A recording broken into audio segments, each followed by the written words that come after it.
Qo'shni bor, sizda bitta haqqi bor. Qo'shni bor, sizda ikkita haqqi bor. Qo'shni bor, sizda 3 ta haqqi bor dedilar. Va mana shuni izoh qilib Rasulimiz alayhisalom tushuntirib berganlar.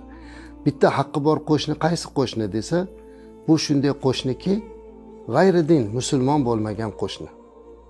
Uni sizda bitta haqqi bor, qo'shnilik haqqi bor. Agar qo'shningiz musulmon bo'lsa, unda sizda ikkita haqqi bor. Ham qo'shnichilik haqqi, ham musulmonchilik haqqi. Agar qo'shningiz ham musulmon bo'lib, ham qarindosh bo'lsa, unda 3 ta haqqi bo'ladi. Ham qo'shnichilik haqqi, ham qarindoshlik haqqi, ham musulmonchilik haqqi.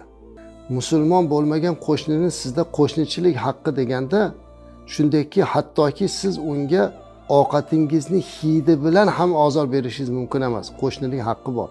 Agar mabodo hidi chiqsa ovqatingizdan bering. U qo'shningiz boshqa din vakili bo'lsa ham siz unga yaxshilik qilishligingiz kerak.